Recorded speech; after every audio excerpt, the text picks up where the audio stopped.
আমি ওরে আমার মুখ দেখাইতে লজ্জা করে, আমি পারবো না, তোমাকে দ্বারা আমি মাপ চাই, আর তোমরা বলাও। আবার রকুনের বলা দি।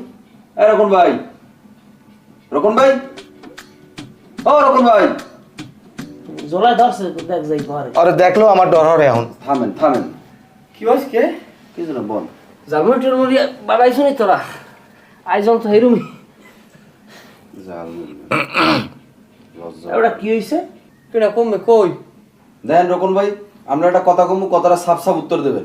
আমি একজন স্টুডেন্ট, আমারও কিন্তু অন্য ধরনের ক্ষমতা, আমি সব জায়গায় ক্ষমতা দেই না। আপনার লগে এই ফকুম আমার স্বাস্থ্য ভাই রেজাল্ট ভাই, সে আপনার সাথে ঘুমায়, সে আপনার সাথে ঘুমাইনের তো অবস্থায় রাত্র 3টার সময় উঠে কেন যাইয়ে সে আবার ফকুম আমার রূপে ঘুমাইলো, এটার আপনি সঠিক জবাবটা দেন। আপনি তোরা কি কর? আমি তো কিছু বুঝতে আসছি না। তোরা কি শুরু করছো কি?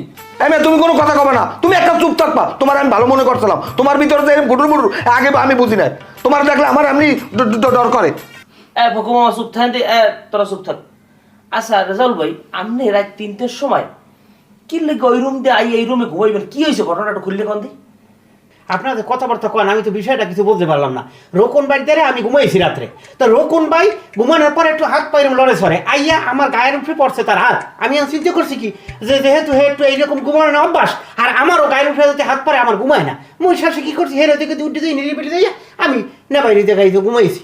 এই যে হেও শান্তিতে থাক, মই একটু শান্তিতে ঘুমাই, এই আর কি, আর তো কিছু দেখি না দাদা। রোকন বাড়ি লাগে আমার লাগে তো কোনো দ্বন্দ্ব নাই। না বেড়া, তুই আগে কবি না, আমি বুঝলি কি দেখি।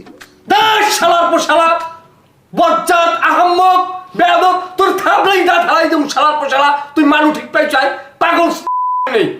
আই তুই আমার নামে এর পর তুই 2 নম্বর করো, তোরা কি বুঝাইছ এটা আমি বুঝি না।